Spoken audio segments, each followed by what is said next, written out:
Selamat hari Minggu saudara. Ada yang baru pertama hadir? Silakan duduk. Masih hujan gak sih di depan? Masih ya? Masih ya? Luar biasa loh. Masih pada datang gitu ya. Kita mau lanjutin khotbah eksposisi Mazmur 23 ke ayat 2. Ayatnya sedikit, kita baca bareng-bareng aja ya. 1, 2, 3. Ia memberikan aku di padang yang berumput hijau. Ia membimbing aku ke air yang tenang. Nah saudara, seperti yang kata Pak Glenn minggu lalu bilang, semakin singkat semakin sulit gitu ya untuk mengkhotbahkan. Tapi waktu saya pelajarin dan saya belajar ini, kok singkat gini tapi kok indah banget ya gitu.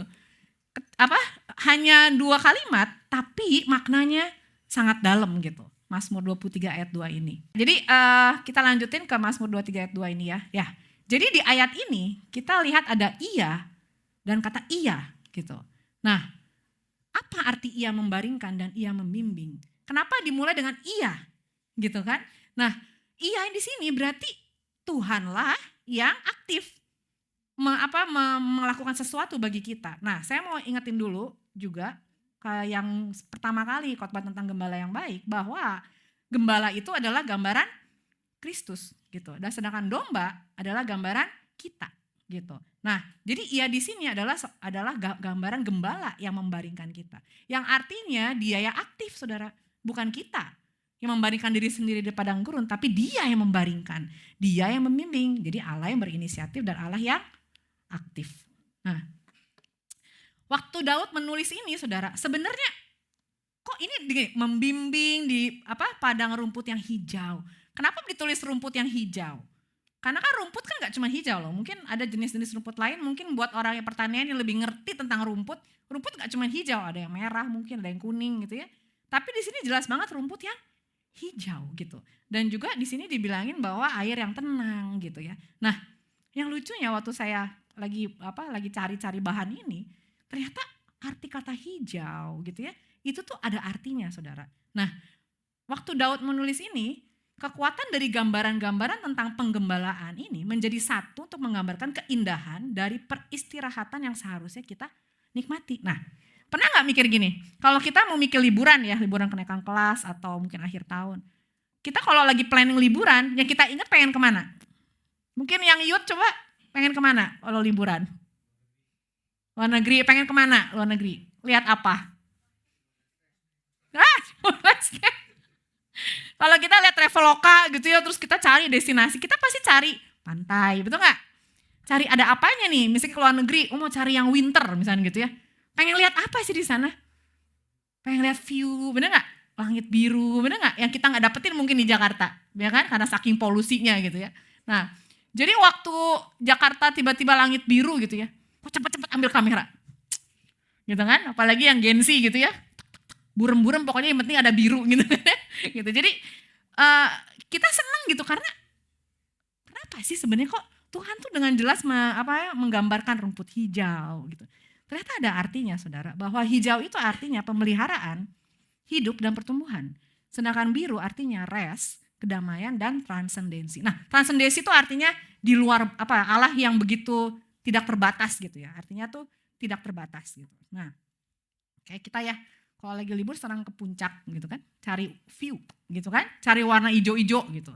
Nah saya ingat waktu saya masih kecil, karena saya generasi X ya, jadi dulu belum ada handphone-handphonean kayak gini, jadi kalau bangun pagi biasanya gak ada handphone. Kalau anak sekarang kan baru bangun pegang HP gitu, lihat notifikasi gitu kan, lihat message siapa, WA, cek dulu tuh sebelum bangun dari kasur, bener gak? Bener. Nah kalau di zaman kita generasi X ini, bangun-bangun kagak ada handphone gitu ya. Jadi digedor lah sama bokap dulu. Kebetulan papa saya itu baru meninggal 3 minggu yang lalu. Jadi memori-memori akan dia tuh saya masih ingat. Jadi waktu saya mulai jam 8 nih, belum bangun pasti digedor sama papa. Dok, bangun anak perempuan jangan bangun siang-siang katanya gitu ya. Karena nanti kamu punya suami gimana ini? Wah pokoknya udah diomelin gitu. Gak tahu nih anak sekarang saya juga bingung ya kalau di gereja ini. Jam 4 sore baru pada bangun gitu. Itu tidur jam berapa sih gitu ya. Ini ajaibnya UCJ ya. Jadi Tidur jam 6 pagi, bangun jam 4 sore. Kalau saya dulu jam 8 digedor sama bapak saya. Keluar gitu kan, anak perempuan malu-maluin nih, belum bangun, gimana nanti laki kamu nanti ketemu dapet yang gak ganteng loh katanya gitu ya. Gak ada yang mau sama kamu kalau misalnya kamu bangunnya siang-siang katanya gitu. Terus sudah gitu, perempuan jadi apa ini bangun siang-siang, pemalas, pokoknya diomelin lah gitu ya. Udah keluarlah dari kamar. Kalau dari kamar dibawalah suruh lihat taman katanya. Lihat ijo-ijo biar mata kamu gak rusak katanya gitu. Kan orang kolot ya. Jadi suruh lihat ijo-ijo tuh, pagi-pagi jangan ngapa-ngapain, lihat dulu ijo-ijo. Saya juga dulu gak ngerti. Kenapa sih si papa ya? Aneh banget deh. Tiap pagi nyuruh gue lihat ijo-ijo gitu. Kalau sekarang kan lihat ijo kan uang ya maksudnya ya. Kita kan seneng yang ijo-ijo uang maksudnya gitu ya. Jadi ya lucu lah. Jadi saya baru ngerti. Papa saya aja yang gak ngerti ini nih gitu ya. Yang mungkin sekarang udah gak ada dan dia gak ngerti nih arti kata ijo aja. Bisa merasakan bahwa kalau ngeliat ijo-ijo itu ada rest. Aneh ya. Jadi Tuhan tuh men-set kita ya. Kenapa? Kita kok suka ya lihat ini. Ternyata memang itu ada hal-hal yang mendamaikan kita. Ada artinya gitu. Gak sembarang aja gitu. Jadi mengapa kita begitu tertarik pada pegunungan dan pantai ketika kita memilih tujuan liburan. Dan mengapa kita bisa duduk di tepi danau selama berjam-jam. Dan meninggalkan tempat itu dengan perasaan tenang gitu. Ya, kalau di Bali juga gitu ya. Ada pantai datang, pecah gitu ya. Langsung ambil. Kalau generasi sekarang langsung di bumerang gitu. Jadi bisa keluar masuk gitu ya di pantai ini ya. Terus kalau generasi sekarang beda sama generasi zaman dulu. Dulu saya kalau foto ya, saya perhatiin gini. Kalau lihat foto benda atau objek ya, harus presisi di tengah. Itu generasi saya. Gak boleh burem. Tapi kalau generasi sekarang semakin burem semakin estetik. Saya gak ngerti letak indahnya di mana, tapi menurut mereka ini estetik, buram gitu. Mungkin seburam masa depan mereka, saya juga gak ngerti ya. Pokoknya generasi sekarang tuh gini. Saya gak ngerti, dulu ya cuma foto kaki doang. Buang nih foto apa ini foto kaki doang, bener gak? Gitu ya. Harus jelas dari kepala sampai kaki. Posisinya harus di tengah gitu ya. Presisi gitu ya. Sekarang semakin gak ada muka, semakin estetik. Saya bingung, apa ini generasi Gen Z, Gen Alpha ini ya. Bingung saya dengan konsep keindahannya mereka gitu. Jadi kayak, ya udahlah ya. Gak esensi. Tapi sekarang saya suka pakai filter buram. Karena gak kelihatan kerutannya. Dan kalau buram, saya gak usah pakai filter lagi gitu loh saudara. Jadi saya ikutin lah ya Gen Z ini boleh juga lah ya, diburem-buremin gitu. Ya itu kan, ini cuma lucu-lucuan aja lah ya. Jadi kayak lucu nih ada perbedaan generasi yang menurut saya, tapi tetaplah hijau biru ini, gambaran keindahan res ini, semua generasi pasti suka. Dan anehnya kita juga senang ke pantai kok, kita senang ke gunung kan, even sampai generasi hari ini. Jadi firman Tuhan itu kalau bicara gak ngomong tentang generasi ini atau generasi itu, tapi dia kekal. Karena yang diciptakan dari kekekalan ini gambaran yang kekal buat kita semua dan gak bisa dirubah gitu. Nah jadi kita lebih banyak menghabiskan waktu di bawah lampu terang dibandingkan dengan dunia Allah yang dipenuhi langit biru dan rumput hijau. Mazmur mengungkapkan dengan kata-kata yang terbatas bukan hanya kapasitas kita untuk beristirahat, namun keinginan begitu dalam di hati manusia untuk peristirahatan yang sejati, mendalam dan panjang dari dunia yang begitu melelahkan. Gitu. Ternyata ada hubungannya warna ini. Gitu. Jadi hijau itu apa? Pemeliharaan, hidup dan pertumbuhan. Biru tentang rest, kedamaian dan transendensi. Dalam ikonografi ortodoks, biru dipakai sebagai warna surgawi dan melambangkan perdamaian dan istirahat di hadapan Allah. Betapa Daud ini menulis itu dengan sangat presisi, dengan sangat mendeskripsikan segala sesuatu tuh dengan ada maksudnya gitu. Sekarang saya mau review lagi apa sih sebenarnya sifat domba. Domba itu siapa sih? Kita semua ya, termasuk saya. Apa sifatnya? Pertama, bodoh, tidak mandiri, bergantung pada gembala, tidak bisa menemukan rumput subur, gak bisa mencari air sendiri, gak bisa melindungi diri sendiri. Jadi sebenarnya artinya kebutuhan domba itu bergantung kepada gembala, saudara. Jadi itulah gambaran kita. Tuhan gak menciptakan kita gambarnya kamu adalah macan-macan atau harimau-harimau yang bisa mengatasi dosa dengan mengaum atau mencakar gitu. Enggak. Tapi yang Tuhan gambarkan kita itu adalah domba. Memang ciptaan yang bodoh, tidak mandiri dan bergantung pada gembalanya. Bahkan kita tuh nggak bisa loh nemuin makanan kita sendiri tuh, rumput subur. Betul? Nah kalau udah gitu, kalau gembala itu gimana dong? Nah, gembala adalah sebuah profesi yang rendah di zaman itu. Karena gembala itu kan megangin domba yang kotor kan. Jadi gembala di waktu itu nggak boleh masuk ke bait Allah karena mereka jorok, bau dan itu najis. Jadi kalau orang yang masuk ke bait Allah itu hanya imam. Nah jadi gembala itu profesi rendah tapi simbol rohani tertinggi. Dan even Yesus pun memakai gambaran itu untuk dirinya dia sendiri. Dia dipandang remeh tetapi dipakai Allah untuk gambaran Mesias.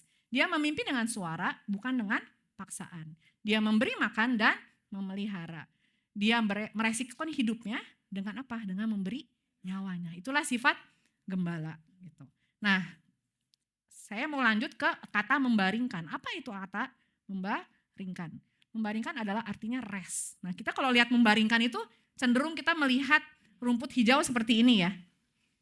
Nah, saudara, kita perlu tahu, waktu Daud menulis rumput hijau, kita pikir kayak gitu gambarnya, benar? Nah, coba kita kasih lihat gambar yang di Swiss itu. Yang domba di padang gurun Swiss itu. Kenapa kita suka pergi ke Swiss? Karena di otak kita itu, wah pegunungan dengan rumput hijau yang kayak karpet itu loh. Ya kan? Terus ada banyak domba-domba di situ yang makan kayak gini. Kita kan berpikir padang rumput kayak gini, benar gak? Ada yang beda pemikirannya dari gambar ini? Waktu kita baca Mazmur, angkat tangan. Kayaknya gak ada deh, rata-rata kita taunya ini kan. Nah, ini bukan yang terjadi di Israel, saudara. Waktu Daud menulis ini, bukan ini gambaran di Israel gitu. Karena apa? Iklimnya Israel itu semi arid. Semi arid itu artinya apa? Setengah kering. Kering. Kalau ada yang pernah Israel di sini, ada yang pernah? Belum pernah ya. Jadi di situ padang gurun. Gak kayak gini. Sebagian besar Israel, khususnya Yudea dan Negev, bukan dataran hijau lembab, tetapi kering, berbatu, hujannya terbatas, curah hujannya terbatas, itu musiman. Padang yang hanya hijau pada musim tertentu. Jadi rumput tidak selalu ada sepanjang tahun. Kita lihat video ini. Nah, suaranya mungkin ya. Beda banget sama As part of the shepherd lesson, I did want to look at one thing in the wilderness that will maybe surprise you a bit. Believe it or not, this is called wilderness, midbar, but it's also called green pastures. Now, when you take a Westerner here the first time and you look at this, you find people say, well, I don't know that I can go there. Because the Psalm 23, the Lord leads me into green pastures, has been pictured as belly-deep alfalfa. Well, you haven't seen any belly-deep alfalfa. And from biblical time to today, it's rare to see a flock in the farm country. There isn't a lot of farm country in this culture, and so farmers kept the shepherds out as much as they could. Maybe they would come in a little bit after the harvest to glean what was left, but you don't want sheep where you can farm. This is the land of the shepherd. Right on the hillside across from us, you can see those grazing trails, cut there by sheep maybe as long ago as Abraham's time. They're spaced so that an animal on one path and an animal on another can reach right to the middle between them. That determines the distance, so you can graze an entire hillside. And the shepherds lead their sheep across that hillside slowly, grazing what's there. Now, you look at it from here and you say, what's there? In fact, I remember my first impression. I woke up one morning, I was sleeping out in the wilderness, and I remember waking up, watching a flock of sheep on a hillside like this, and my feeling was, what are those, rock-eating sheep?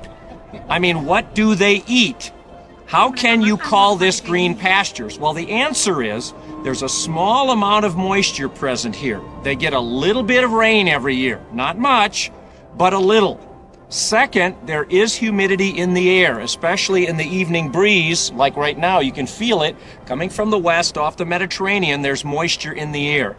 That moisture, combination of the rain and the humidity, condenses or drips along the edge of these rocks here. And if you notice, right around the rocks, almost always next to the rocks, you get little tufts of green. Get one a moment. That's what we refer to as the green pastures.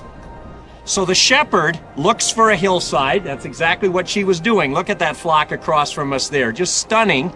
Those two shepherd girls have found a hillside that either was exposed to the wind or had that small amount of rain. And they move that flock across the hillside, and it's one mouthful here, walk a step or two, another mouthful, another mouthful, another mouthful. Now that changes the green pasture image a little bit, besides the picture changing radically.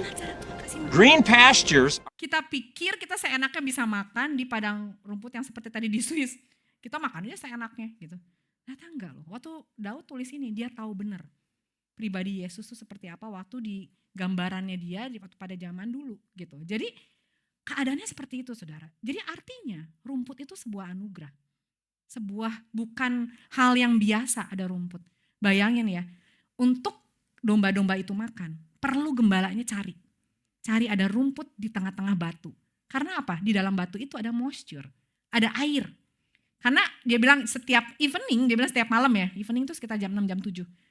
Itu ada angin yang bertiup, dia bilang gitu. Dan di situ ada air, ada moisture, ada yang basah.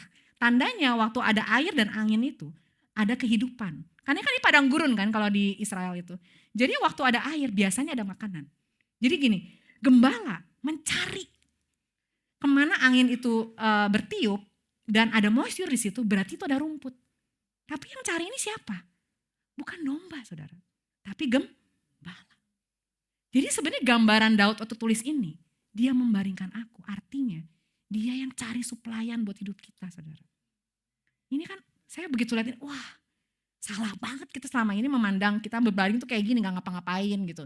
Di rumput tinggal makan, enggak loh gitu. Jadi benar-benar padang rumput itu bicara tentang penyediaan Tuhan yang ajaib. Jadi waktu Daud berkata ia membaringkan aku di padang yang berumput hijau, itu bukan gambaran kemakmuran alami. Ini bukan alami makan seenak, bukan. Tetapi penyediaan yang ajaib di tengah kita kekurangan artinya. Karena dalam konteks Israel rumput hijau adalah sebuah hadiah. Karena sangat susah untuk nyari rumput hijau.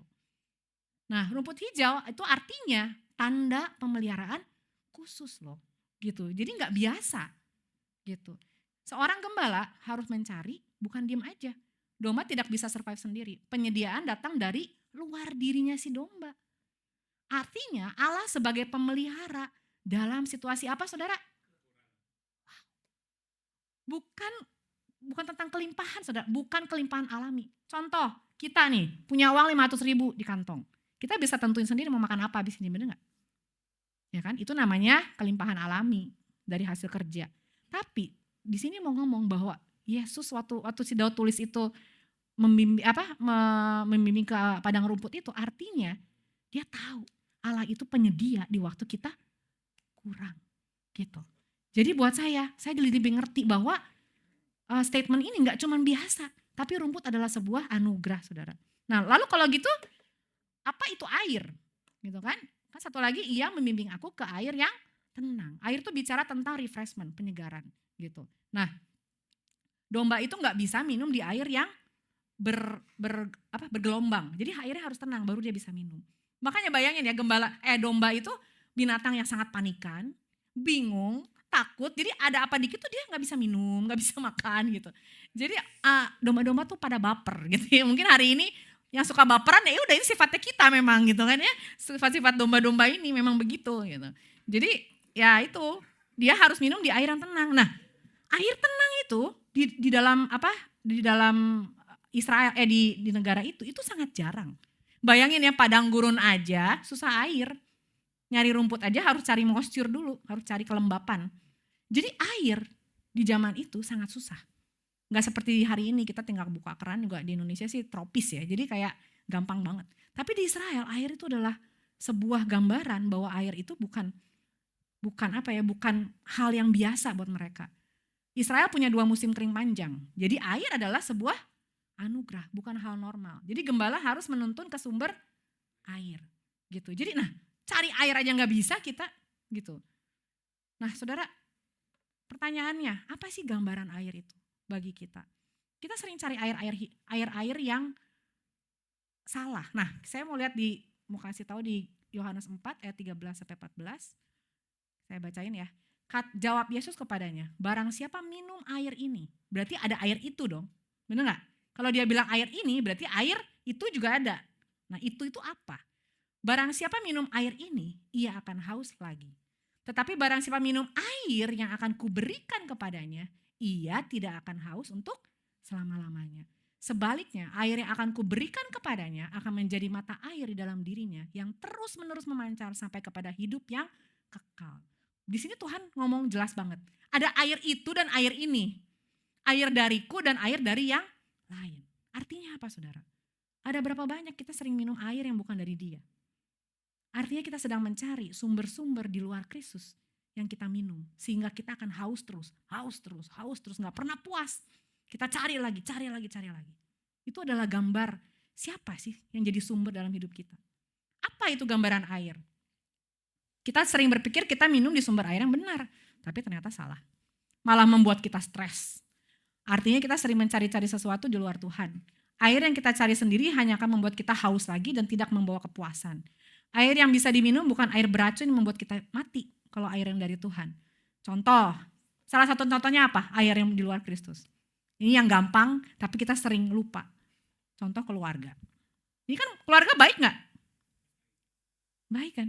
Tapi berapa kali kita sering memberhalakan keluarga kita menjadi gambaran yang sempurna. Betul?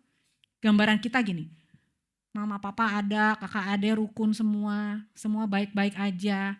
Tapi kenyataannya waktu ada konflik, waktu kita melihat gambaran yang hancur di keluarga, kita kecewa. Karena apa? Karena kita pegang sebuah gambaran keluarga yang baik adalah segalanya buat kita. Betul gak? Waktu kita meminum air dari apa yang kita lihat harusnya begini, ternyata itu enggak. Dan kita taruh itu jadi sumber kehidupan kita. Waktu itu enggak menjawab apa yang kita mau, kita kecewa. Betul enggak? Apalagi anak mungkin. Kita sering pikir anak adalah segalanya. Ya kita sering gini loh, menyalahgunakan anak juga. Contoh, aku pengen punya anak, buat apa kamu punya anak? Supaya nanti masa tua saya dia bisa memelihara saya. Banyak loh kita orang tua yang berpikir kayak gitu. Anak adalah investasi, betul gak? Akhirnya apa? Waktu mereka lagi sekolah gini, nak kamu harus kuliah yang paling bagus. Kenapa? Supaya nanti mama kalau udah tua kamu yang pelihara. Kita sering put burden buat mereka. Kenapa? Ya karena kita menganggap anak tuh sumber air kita. Ya kan, akhirnya anak-anak kita yang kejepit gitu sama orang tua dibilang gitu apa? Stres loh kita. Kuliah belum kelar tapi mama papa udah ngomong, nanti ya anak ya, masa tua mama kamu yang bayarin. Kan gitu ya. Nah, kita sebagai orang tua perlu bertobat. Karena apa? Kita memakai anak menjadi sumber air kita. Demikian juga anak kepada orang tua. Demikian juga pasangan. Mungkin kita memberhalakan pasangan kita. Kita pikir pasangan kita segalanya akan menemani kita dalam suka duka, ya iya benar gitu, bukan salah. Tapi kalau kita taruh kepuasan kita hanya pada pasangan atau pacar kita atau adik kakak kita atau siapa teman baik kita, hancur kita. Waktu itu nggak bisa memberikan apa yang kita mau. Nah ini sebenarnya kesalahan kita. Siapa suruh kamu minum di air yang salah? Padahal Yesus di sini bilang, kalau kamu minum dari aku, kamu nggak pernah haus lagi. Gitu. Jadi kita pikir ya sumber air yang salah itu dosa. Tentang tentang sesuatu yang dosa. Ternyata enggak loh. Sumber air juga bicara tentang yang baik. Yang tadi keluarga, anak, istri, pasangan dan lain-lain. Apalagi pengakuan, kehormatan yang kita suka junjung-junjung tapi kita nggak dapetin. Akhirnya kita drop karena kita nggak dapetin itu dari orang lain. Salah lagi kita. Betul gak? Nah, saya kemarin pas lagi yuker, tadi ada orangnya di kebaktian pagi, dia nggak ada sekarang. Nah, waktu pas yuker, kita lagi sharing apa sih yang jadi kerinduan kamu di tahun ini, dan kita bahas tentang firman yang minggu lalu. Terus dia bilang gini, ini buat saya menarik banget. Apa namanya Rara kan? Apa yang kamu ini di tahun ini? Terus dia bilang gini, Ci, my best year adalah tahun lalu. Apa yang menurut kamu best year itu apa? Gitu kan. Kita kan cenderung gini, kalau ngomong best year, aku diberkati, betul gak? Aku dapat naik jabatan, aku tiba-tiba punya mobil, dapat HP baru karena menang undian gitu ya, atau dapat batang emas gitu ya. Itu my best year, kita pikir itu best year. Tapi dia bilang gini, Ci, my best year. Kenapa kamu bilang best year? Aku tanya gitu. Terus dia bilang gini, karena tahun lalu saya gak punya pekerjaan. Itu ya hitting me on my head gitu. Benar-benar gini, wow, apa yang kamu rasakan waktu kamu gak punya pekerjaan? Dia bilang gini, saat paling indah itu waktu saya mengandalkan hidup saya kepada Tuhan. Terus dia bilang, aku tanya, apa yang kamu alami? Gitu kan. Ci, waktu aku gak punya uang, aku bisa makan Hai Di Lao. Dia bilang gitu. Kok aku tuh bisa melihat hal-hal yang wow, hal-hal yang aku gak pernah pikirin sebelumnya, itu terjadi di masa-masa dia gak punya uang, gak punya pekerjaan tetap. Yang lucunya Ci, waktu aku hidup di tahun kemarin itu yang belum ada pekerjaan, aku gak worry. Luar biasa ya, aku bisa lihat pemeliharaan Tuhan. Tapi hari ini, waktu saya memasukin 2026, dia bilang gitu ya, dia udah dapat pekerjaan, gajinya juga gak kecil. Tapi dia bilang apa? Semakin aku punya, aku semakin worry. Lucu ya? Kenapa? Karena kita tahu sumbernya, aku ngerti pas dia ngomong gitu. Karena dia bilang gini, my best year itu waktu saya mengandalkan Tuhan. Di saat aku gak bisa, justru di situ saya melihat Tuhan. Terus aku jadi ngerti, waktu pas aku juga bersyukur waktu aku mengenal Tuhan yang benar itu, waktu di zaman apa? Bukan di zaman yang baik saudara, di zaman COVID. 2020 buat saya pribadi, buat semua orang itu kan mengerikan kan, tahun yang mengerikan di mana kita kehilangan orang yang kita sayang dan lain-lain. Tapi di tahun itu, saya mengerti Injil. Dan buat orang itu mengerikan, tapi buat saya pribadi, ini my best year 2020. Meskipun kita jobless, gak tahu mau kemana, arah hidup gak jelas. Makanya gini ya, bagaimana waktu kita melihat Injil dan Tuhan memulihkan kita, itu sebenarnya adalah masalah cara pandang kita. Tuhan tuh sedang menyingkapkan pribadinya justru di saat kita kurang. Tapi kalau kamu berkecukupan, rata-rata orang susah melihat kebaikan Tuhan. Gitu. Jadi saya pas dengar itu, wah saya diberkati banget sama Rara. Gitu. Nah lalu udah ya ini tentang yang tadi ya, membimbing air apa segala. Nah membimbing itu kan artinya apa? Tuhan memberikan kita istirahat gitu. Apakah istirahat itu artinya gak berbuat apa-apa? Ya enggak, istirahat itu adalah sebuah keadaan hati. Jadi apa itu rest? Rest itu adalah keadaan hati yang berhenti berjuang untuk membuktikan diri. Jadi rest ini bukan tentang tidur lebih lama seperti kita di sini. Tidur jam 6 pagi, bangun jam 4 sore, bukan ya saudara ya. Jadi rest itu adalah sebuah keadaan hati. Rest juga bukan bicara tentang holiday atau healing, kalau hari ini pergi kemana itu namanya rest gitu ya. Ci aku pergi rest dulu ya, apa rest holiday ke Bali, itu mah bukan. Ya rest iya boleh, tapi rest arti fisik gitu. Tapi rest bukan hanya sekedar arti fisik, tapi tentang keadaan hati gitu. Makanya gak aneh waktu pas COVID lebih banyak yang cerai daripada yang maksudnya gini, banyak yang cerai waktu COVID waktu bersama. Karena sebenarnya mereka gak rest. Justru bersama itu buat mereka ini konfliknya terjadi terus, buat banyak pernikahan yang cerai loh waktu pas COVID. Padahal seharusnya kan semakin intim gitu kan. Tapi ternyata gak rest. Nah ini kan bicara apa? Bukan masalah restnya. Bukan masalah istirahat fisik. Tapi tentang keadaan hati gitu. Karena identitas, penerimaan dan pembenaran sudah dibenarkan dan sudah diberikan oleh Kristus. Kita buka di Matius 11 ayat 28 yang tadi Olive sudah baca di depan. Marilah kepadaku semua yang letih lesu dan berbeban berat, aku akan memberi kelegaan kepadamu. Pikulah kuk yang kupasang dan belajarlah kepadaku karena aku lemah lembut dan rendah hati dan jiwamu akan mendapat ketenangan. Sebab kuk yang kupasang itu enak dan bebanku pun ringan. Nah di dalam bahasa Inggrisnya yang versi The Message ini bagus banget. Ini dia menjelaskan lebih detail apa itu kuk. Are you tired? Burn out? Burn out on religion. Nah ini jelas kuk itu bicara apa? Burn out on religion. Come to me, get away with me, and you will recover your life. I'll show you how to take a real rest. Walk with me and work with me. Watch how I do it. Learn the unforced rhythm of grace. I won't lay anything heavy or ill-fitting on you.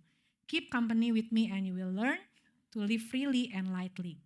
Dalam bahasa NKJV-nya, come to me, all you who labor and are heavy laden. I will give you rest. Take my yoke upon you and learn from me. For I am gentle and lowly in heart, and you will find rest for your soul. For my yoke is easy and my burden is light. Kita mau lihat gambarnya. Hafiz. Gimana sih gambaran waktu ditulis cook itu seperti apa? Seperti ini. Nah, ini adalah gambaran cook yang maksud Tuhan cook yang aku pasang itu ringan gitu. Nah, jadi cook ini adalah sepotong kayu besar yang biasanya dibentuk sedemikian rupa untuk ditaruh di bagian pundak hewan. Biasanya satu cook itu akan dipasang pada sepasang hewan. Nggak cuma satu, jadi sepasang. Jadi mereka tuh bisa bekerja sama gitu loh, balance gitu. Dengan cook tersebut mereka akan menarik beban seperti menarik mata bajak, mengirik atau bahkan kereta pedati. Cook akan terhubung ke bagian belakang dengan sebilah kayu yang akan menarik beban di mana si gembala atau petani akan mengendalikan arah kemana hewan yang menarik akan pergi. Lalu Cook ini bicara apa saudara? Waktu Tuhan bilang marilah kepadaku. Cook berbicara tentang aturan yang mengikat pada saat itu. Bangsa Yahudi terikat berbagai macam aturan yang dibuat oleh ahli-ahli Taurat dan kaum Farisi. Bahkan menurut para ahli saat itu ada sekitar 600 aturan yang wajib dipenuhi. Jadi waktu Tuhan bilang marilah kepadaku, dia tahu bahwa audiensnya orang-orang Yahudi itu penuh dengan aturan Yahudi. Bayangin kita kan cuma tahu 10 ya perintah Allah, betul gak? 10 perintah Allah aja kita nggak bisa lakuin semua, gitu kan? Nah, di zaman itu 600 aturan Yahudi. Yang gilanya ya, sampai gini, bangun pagi harus ngapain, mandi dulu, apa itu tuh ada. Kalau kamu nggak mandi misalnya gitu, kamu nggak layak. Sampai kayak gitu loh. Terus dalam mandi itu kamu harus gimana, itu tuh ada aturannya. Jadi itu nggak mungkin dilakukan, 600 aturan. Makanya waktu Tuhan melihat itu, kayak dia bilang, marilah kepadaku kamu yang berbeban berat. Karena Cook itu bicara tentang hukum Taurat, yang nggak mungkin kita bisa lakukan. Nah, lalu kenapa Tuhan bilang pakailah cook yang kupasang? Gitu. Apa artinya ini? Kita mau lihat. Seperti yang dulu-dulu kita udah ngerti bahwa kita tahu ada yang namanya cook legalisme, cook hukum Taurat gitu. Loh, cook legalisme itu apa? Cook yang dipasangkan dunia kepada kita agar kita diselamatkan. Kita taunya gitu kan, oh kamu harus berpuasa, baca firman tiap hari berapa perikop. Kita harus apalagi doa semalam suntuk supaya kita diselamatkan, betul gak? Supaya kita layak di hadapan Tuhan kita harus lakukan ini. Nah itulah yang namanya cook legalisme. Tapi Tuhan datang. Dia bilang apa? Aku akan memberikan kamu cook yang baru, yang ringan. Artinya apa? Dia mengundang kita kepada sesuatu hal yang baru. Dia ingin memulihkan kita dari semua hukum Taurat. Yaitu dengan apa? Dengan memberikan dirinya bagi kita. Agar kita gak perlu lagi melakukan hukum itu, tapi ditimpakan kepada dia. Hukum yang seharusnya kita tanggung, ditanggung kepada Kristus. Jadi sebenarnya saudara, waktu gambaran sapi tadi, waktu saya lihat gambar Cook itu, coba perhatiin. Coba gambar lagi, Devris. Waktu kita melihat gambaran sapi tadi, jadi lucu. Kalau binatang itu, misalnya kalau Cook ini, itu tuh harus jenis binatang yang sama. Gak bisa misalkan sapi sama lembu atau sapi sama kerbau, gak bisa. Jadi dua-duanya sama aja ya. Jadi, sapi sama keledai ya. Jadi gak bisa gitu ya. Jadi harus sama-sama sapi sama sapi gitu.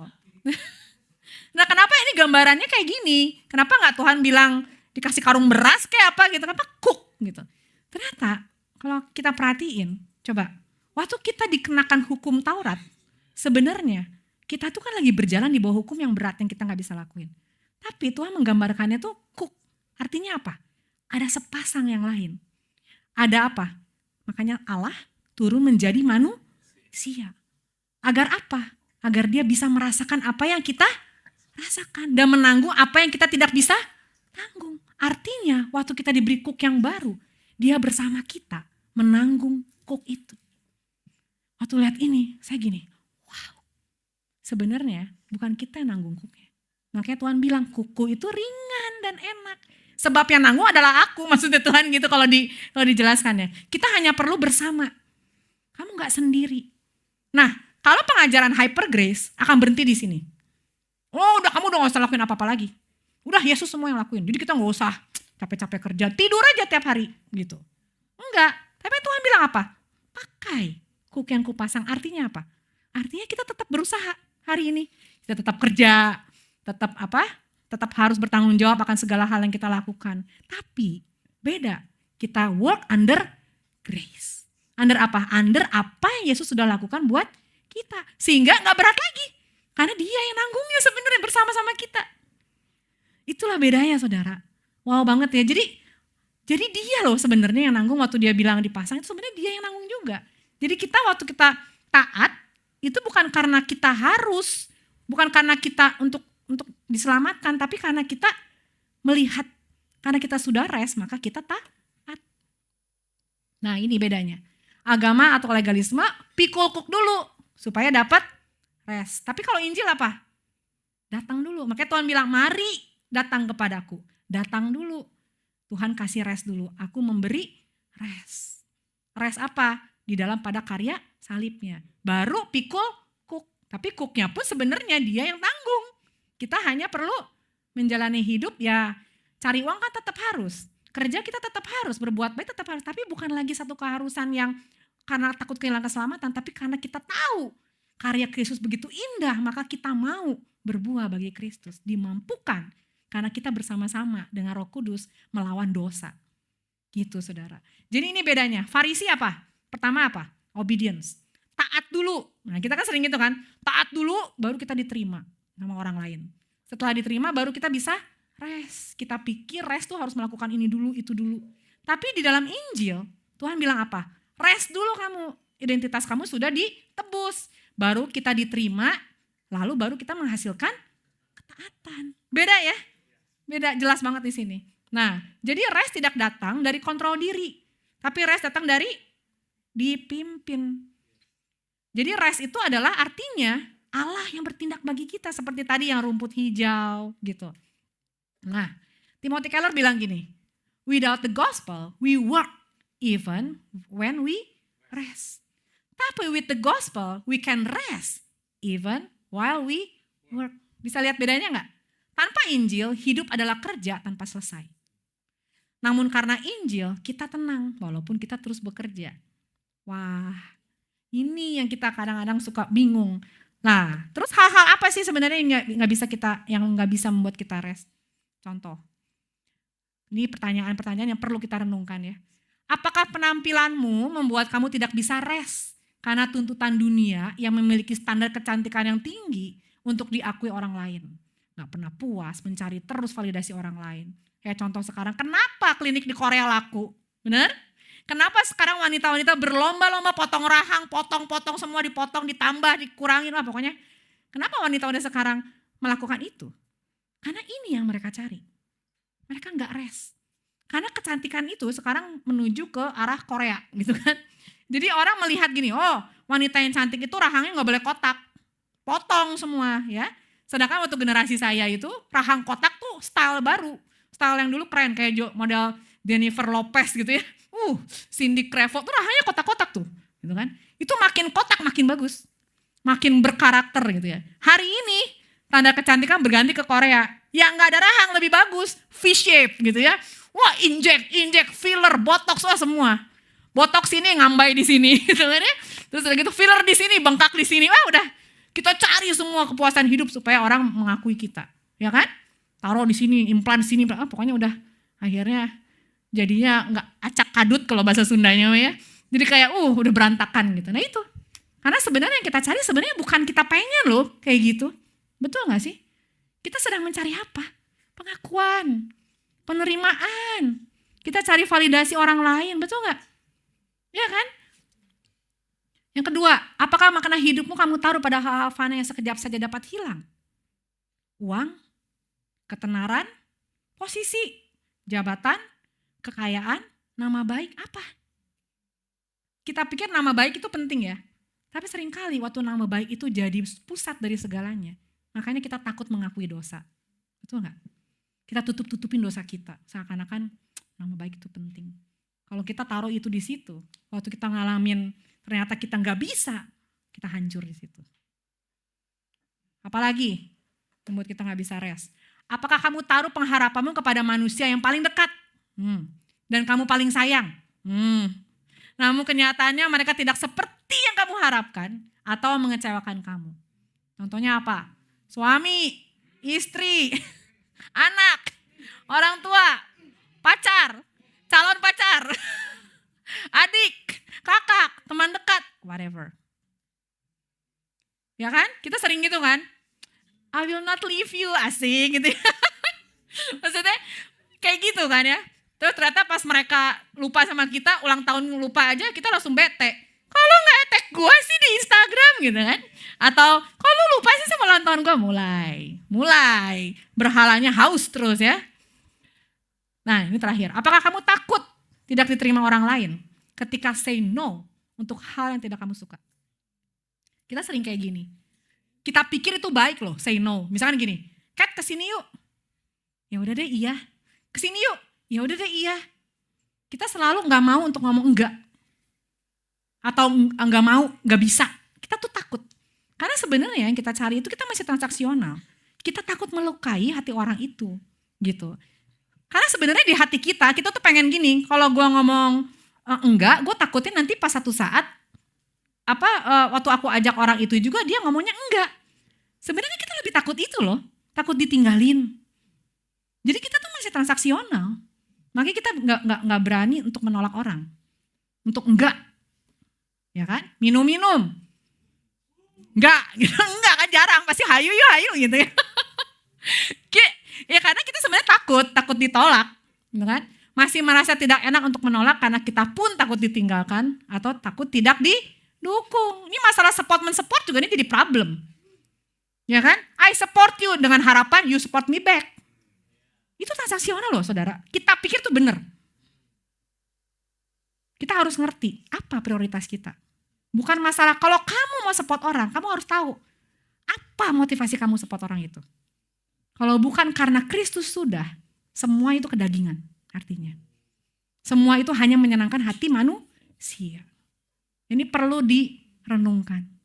Apa alasan kamu say no itu gak berani? Apa alasan kamu untuk berbuat ini dan itu? Kalau semua basicnya bukan karena Kristus sudah melakukannya bagi kita. Semuanya hanyalah usaha yang sia-sia. Jadi kita ini tersesat. Yesaya 53 ayat 6, kita sekalian sesat seperti domba. Masing-masing kita mengambil jalannya sendiri. Tapi jawabannya, tetapi Tuhan telah menimpakan kepadanya kejahatan kita sekalian. Jadi inti Injil adalah tetapi Tuhan. Dia yang mencari kita dan satu-satunya cara untuk menyelamatkan kita, dia harus menanggung dosamu dan dosa kita semua. Lalu apa? Sumber apa yang kita sering cari? Kita sering mencari sumber air yang lain selain Tuhan. Air yang mengandung racun dan membuat kita terus haus dan haus lagi. Haus akan apa? Haus penerimaan, haus pengakuan, haus perhatian, haus ketenaran. Yang anak-anak basket, semakin banyak masukin 3 point, semakin kita, gitu kan ya. Bener gak? Cari-cari perhatian, apalagi kalau ada cewek ya mungkin ya. Jadi semakin dari jauh gitu ya, semakin biar si A lihat, si B lihat gitu kan. Nah itu haus perhatian. Kalau kita gak bisa, marah sama teman kita. Lu sih gara-gara lu tadi ngoper bolanya gak bener gak? Jadi gua gak bisa 3 point. Nah itu coba cek gitu ya. Terus haus ketenaran, haus kenyamanan, mungkin haus kuasa. Haus akan kontrol, pengen ngontrol. Supaya orang itu under our control gitu ya. Haus akan kepuasan. Nah ini kepuasan, ini bisa kalian definisiin apapun kepuasan. Ya, apalagi ada anak-anak muda apa nih yang membuat kamu puas gitu. Haus akan kehormatan, pengen dihormati. Pengen orang menganggap saya lebih tinggi dari dirinya gitu kan. Haus akan keberhargaan. Haus akan perhatian sih kayaknya yang lebih banyak ya di sini, banyak yang caper-caper gitu ya. Kenapa orang baper? Karena orang caper gitu kan ya. Jadi itu, karena kita sebenarnya semuanya haus loh. Haus akan sesuatu yang sebenarnya hari ini haus. Hari ini kita ngerti tentang berhala. Besok haus lagi yang lain. Hari ini haus A, besok haus B, haus C, haus D. Satu orang ini gak terima kita cari lagi orang lain. Orang ini gak terima juga, cari lagi yang lain. Karena kita tuh selalu kehausan. Kayak, aduh pengen lagi. Nah itu. Nah haus ini akan terus sampai kita mati saudara. Kita harus terus lawan. Nah makanya Tuhan bilang, aku memberikan kamu air hidup gitu. Jadi dia harus mati bagi semua dosa dan kesalahan kita. Dan waktu dia haus, nah ini yang lucu. Di cerita Alkitab, apa yang Yesus lakukan waktu dia haus? Ada 2 minuman yang dia minum waktu dia haus. Alkitab bercerita gitu. Nah yang pertama, Saudara, waktu karya salib, waktu Yesus naik ke Golgota, dia kan panggul kayu salib kan. Nah, dalam perjalanannya dia menuju Golgota, tentara itu memberikan dia minum karena dia tahu Yesus haus, capek kan. Kan salib itu berat dan dia kan disiksa sambil dicambuk. Tentara menawarkan dia minum air. Yang pertama adalah anggur bercampur mur. Tapi dia menolaknya. Karena anggur ini ternyata yang bercampur mur ini mengandung anestesi. Jadi kalau dia minum anggur itu, artinya dia kebal terhadap setiap cambukan. Jadi dia akan gak merasakan rasa sakitnya. Dan ada efek bius, efek mabuk. Dia memilih menanggung penderitaan secara sadar, saudara. Lihat, untuk siapa dia lakukan ini, saudara? Kalau kita kebalik, semakin kita gak sadar lagi ngadepin masalah, minum lebih banyak, bener gak?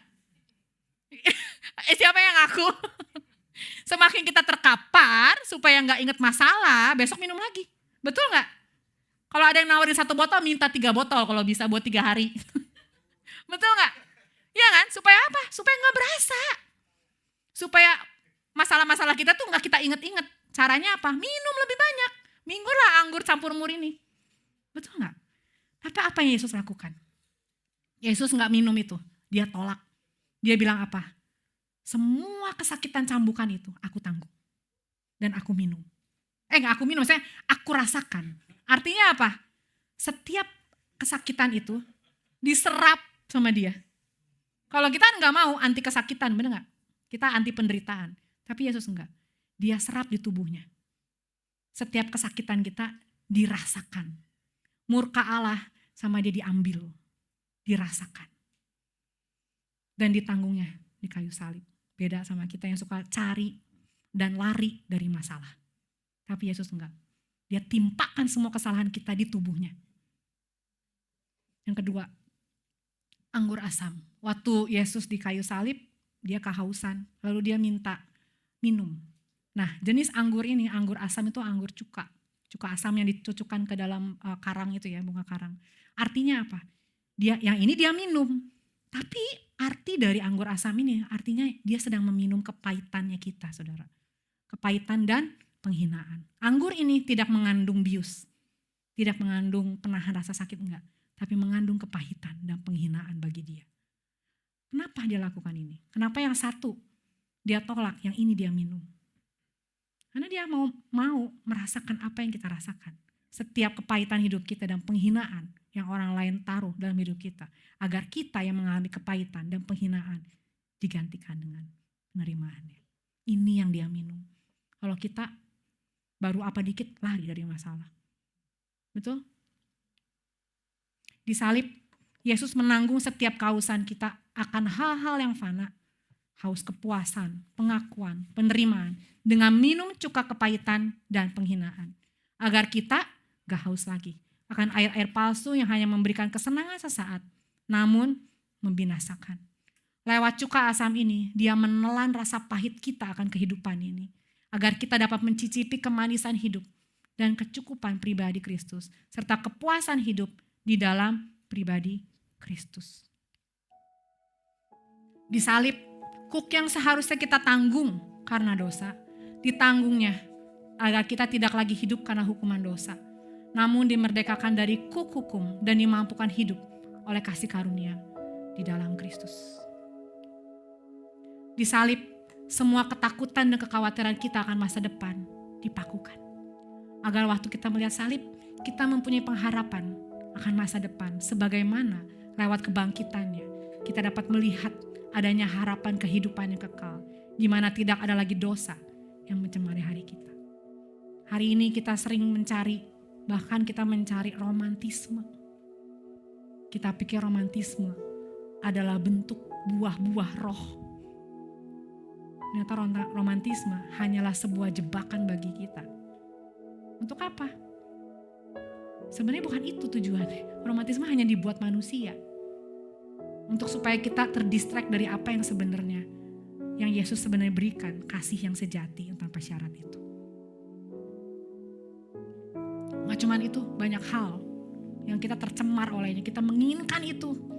Perhatian. Spotlight. Berapa banyak kita pengen spotlight. Di salib, Dia yang punya segalanya, yang harusnya jadi spotlight, rela menjadi miskin. Agar kita yang miskin ini bukan bicara uang saudara. Miskin mental, miskin pengetahuan akan Tuhan, miskin hikmat, miskin perhatian. Ini kelak akan menikmati kekayaan kasih karunia-Nya di dalam Kristus. Oleh karena karya salibnya, aku dapat minum di sumber air hidup. Jiwaku tenang karena aku tidak perlu lagi membuktikan diriku untuk siapapun. Identitasku bukan lagi tentang bagaimana orang lain menilai diriku, namun bagaimana Kristus menerimaku apa adanya sebagai anaknya. Aku dapat percaya bahwa Sang Gembala yang baik memelihara hidupku jauh sebelum aku mengetahuinya. Bagaimana Dia mencari rumput yang hijau itu sebelum kita tahu di situ ada rumput. Artinya saudara, waktu kamu gak tahu kamu harus kerja apa, Dia sudah tahu kamu akan makan dari mana. Wow. Dia tahu masa depan kita. Dia tahu hari ini kamu mau makan apa di sini. Artinya itu saudara. Aku dapat dengan rela hati menyerahkan seluruh kehidupanku di tangannya, karena Dialah yang menuntunku. Aku dapat bersukacita dalam segala hal karena Dialah satu-satunya sumber sukacita sejati, jauh melebihi apapun yang dapat dunia berikan. Aku dapat melihat keindahan Kristus jauh melebihi seluruh keindahan yang dunia ini dapat berikan. Aku mendapatkan kepuasan sejati ini buat kalian semua yang gak pernah puas. Waktu kamu renungin ini, kita akan mendapatkan kepuasan waktu kita melihat Dia. Dan kamu gak akan mungkin dapat kepuasan itu di luar Kristus. Aku mendapatkan kedamaian yang melebihi segala akal budi. Aku dapat menikmati pemeliharaannya baik di dalam waktu kesukaran maupun kelimpahan. Tuhan adalah gembalaku, kepuasanku, kerinduanku. Tidak ada lagi yang ku ini di bumi. Amin. Mari kita berdoa.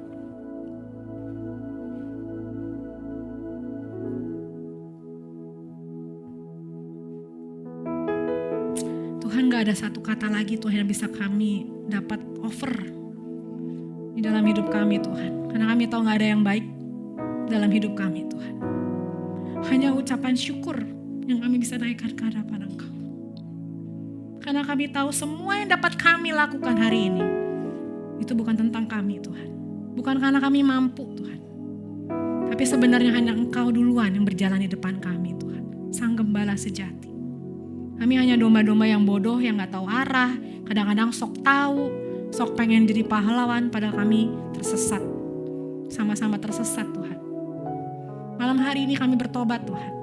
Dari mengandalkan diri kami sendiri. Kami sering mencari air, yang bukan air yang daripada Engkau Tuhan. Kami sering mencari sumber air lain selain Engkau Tuhan. Yang kami pikir itu bisa memuaskan kami Tuhan. Kami sering mencari Tuhan, hal-hal di luar Engkau Tuhan. Kami sering menjauh dari Engkau, bahkan lari daripada-Mu. Karena kami pikir kepuasan kami bukan di Engkau. Kami pikir teman kami lah kepuasan kami. Kami pikir pasangan kami lah kepuasan kami. Kami pikir masa depan kami lah kepuasan kami sendiri Tuhan. Tapi ternyata Tuhan kami tersesat Tuhan. Kami gak tahu jalan pulang Tuhan. Tapi firman-Mu berkata, minum air yang kuberikan kepadamu hari ini. Sehingga kamu bisa istirahat. Kamu gak akan merasa lagi haus akan perhatian orang lain. Kamu gak akan merasa lagi capek. Karena air yang aku berikan, kamu membawa kamu kepada kekekalan. Mungkin kamu bisa capek secara fisik. Tapi waktu kamu diingatkan tentang ini, kamu akan kembali disegarkan oleh Tuhan. Ketika kamu letih menghadapi beban hidup, masalah yang gak pernah selesai berganti terus datang berganti. Ingat bahwa kita gak sendirian. Yesus memikul kuk bersama kita. Dan kuk yang Dia pasang bukan kuk yang berat, yang berbeban berat. Tapi kuk dari kasih karunia. Kita berjalan bersama Dia, kita gak sendiri lagi. Tuhan, terima kasih Tuhan untuk mengingatkan kami Tuhan malam hari ini. Bahwa kami punya pengharapan di dalam Engkau Tuhan. Engkau memelihara hidup kami, menyediakan segala sesuatunya buat kami Tuhan. Tuhan, terima kasih Tuhan. Kami menyerahkan hidup kami ke dalam tangan-Mu, masa depan, studi kami, pekerjaan kami, pasangan kami, keluarga apapun Tuhan. Kami serahkan di hadapan Engkau Tuhan. Biarlah kami boleh menikmati lewat Mazmur 23 ini, bahwa Yesus Engkau cukup bagi kami. Terima kasih Tuhan, kami serahkan seluruh kehidupan kami dan masa depan kami ke dalam tangan-Mu. Hanya di dalam nama Tuhan kami Yesus Kristus kami berdoa dan kami mengucap syukur.